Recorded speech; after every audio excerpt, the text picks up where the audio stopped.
Assalamu alaikum wa rahmatullahi wa barakatuh. Welcome to Grand Online Academy. My name's Teacher Muhammad Abib, and this is an introduction video about our book. So inshallah ta'ala, this is the general English, and I'm going to introduce you about this book, which is the general book. So inshallah ta'ala, in this video we're going to look at the number of chapters and the topics that we have in this book, inshallah ta'ala, and I'll be doing an introduction in Somali. Aad baan idin salaamay ardayda sharafta iyo qiimaha leh. Waxaa idin la hadlaya macallin Maxamed Abiib. Halkani waa Grand Online Academy. Aad baan ugu faraxsannahay inaanu wax idin dhigno ama wax idin barno. Waxaanan ku rajo weynahay macallimiin ahaan iyo college-kan Grand Online Academy inaynu wax badan kala faa'iideysan doono muddada kooban aynu wada joogno insha Allah ta'ala. Videoga yar kooban waxaynu kaga wada hadli doonaa in yar oo markaa insha Allah ta'ala introduction markaa waxa weeyaan waa brochure. Waxaynu baranaynaa buugan chapteradu ka kooban yahay casharada iyo dhammaan insha Allah ta'ala.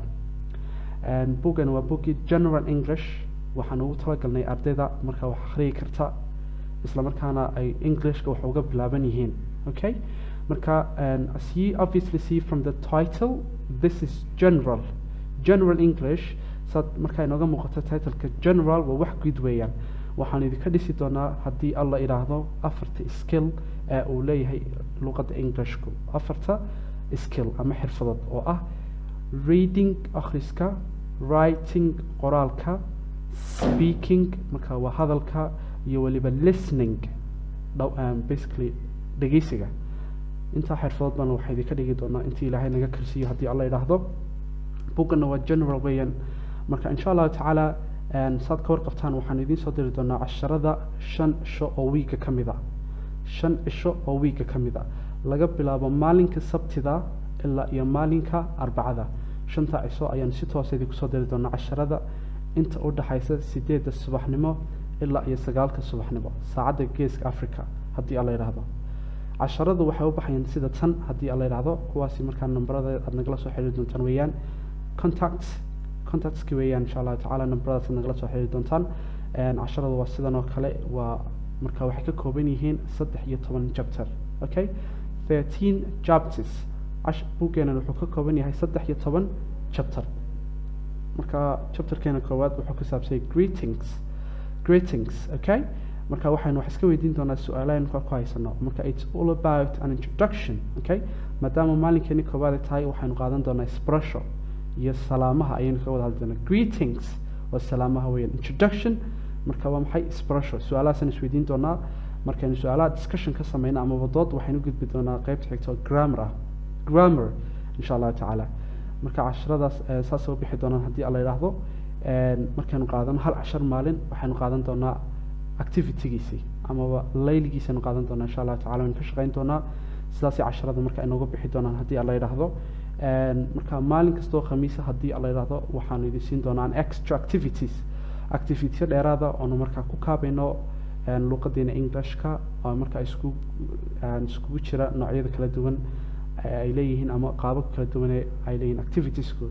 sida quiz ayaanu insha Allah idin siin doonaa oo markaa waxa weeyaan aad ku geli doontaan qaab ama hab online ah ayaad ku geli doontaan quizka. sidoo kale waxaan idin soo diri doonaa qaar ah bandikaman ku duubnay oo sidan oo kale aan usoo duubnaan idin soo diri doonaa insha Allah ta'ala.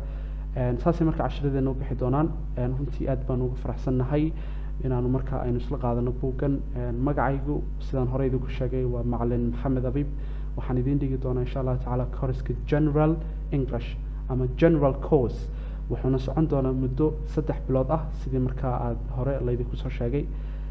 insha Allah ta'ala aad baan idin soo dhaweynaynaa. waanan ku faraxsannahay soo dhaweynteena iyo inaynu markaa wax isla barano biidni Ilaahi ta'ala. saad ka warqabtaan maanta luqadda Englishku waxay aad muhiim ugu tahay dhammaan noocyada kala duwan ee waxbarashada. waa furaha cilmiyada kala weeyaan insha Allah ta'ala. sidii markaa nabigeenu sallallahu alayhi wasallam oo xadiiskii noogu sheegay, qofka barta qowm luqadood ama hadalka luqadda ay ku hadlaan wuxuu ka badbaadayaa markaa waa dhibaatooyinkooda ka badbaadaya. marka haddii aad luqad barato waxay leedahay faa'iido aad u ballaaran. sidoo kale waxa weeyaan luqadda English waxay ka xag jirtaa amaba ay runtii ka faa'iido badan tahay dhammaan luqadaha kale ee adduunka. waa luqadda la isku fahmo. It's an international language. waa luqad international ah oo marka caalami ah. tala ahaan waxaan idin siinayaa anigoo taladii macalinka idiin soo jeedinaya. waxaynu baranaynaa waa luqad. luqaduna sideedaba waxay ka gedisan tahay culumta kale. marka waxaa jira waa language, waa luqad, iyo knowledge, waa aqoon weeyaan. markay aqoon noqoto sida academic subjects, xiisadaha in iskuulka ku qaadan oo ay ka mid yihiin chemistry, biology, history, biology, dhammaan kuwaas iyaga waxaa la sameeyaa, waa la akhriyaa oo waa la qaybaa. laakiin when it comes to a language, okay, markay ay noqoto luqaddu all it needs is just a constant practice. Okay, the more you practice, the better your language gets. The better your language is. marka mar kasta oo luqadda aad practice garayso, waxa weeyaan luqadaaduna ayuu sii kacaysaa. marka insha Allah tacaala waxaan taladii soo jeedinayaa inaad waqti badan gelisaan luqadda oo aad dadaashaan oo insha Allah tacaala akhris dheeraad aad samaysaan.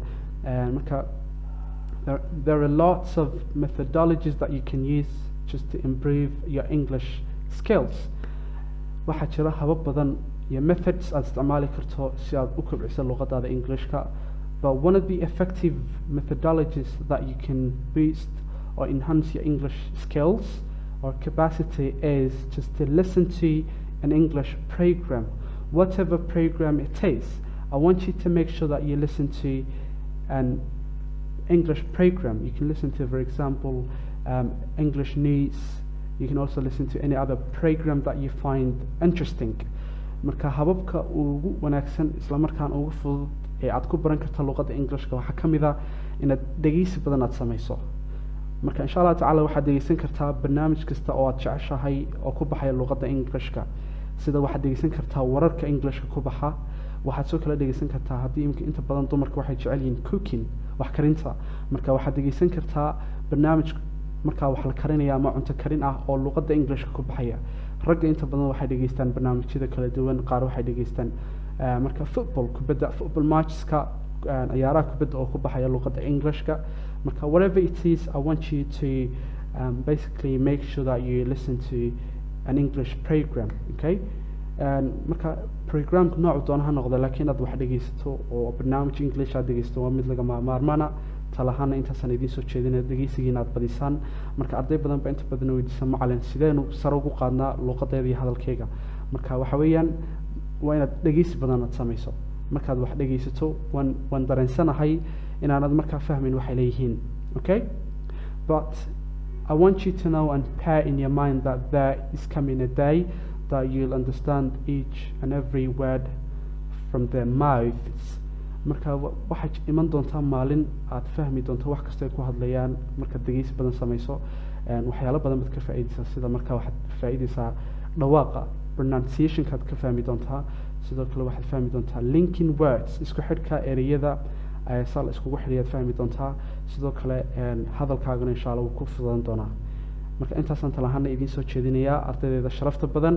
mar labaad iyo mar saddexaad waxaan idin leenahay kusoo dhawaada Grand Online Academy. waxay noo tahay farxad inaan markaa kusoo dhaweyno waqti isla qaadano arday iyo macalinkiisa isku noqono. marka insha Allah tacaala buuggeena generalkuna saas inoogu bilaami doona haddii alla yidhaahdo. wixii macluumaada dheer waxaad noogu soo diri doontaan telegramka ama whatsappkaad noogu soo diri doontaan insha Allah tacaala. And that's it for today. Assalamu alaikum wa rahmatullahi wa barakatuh.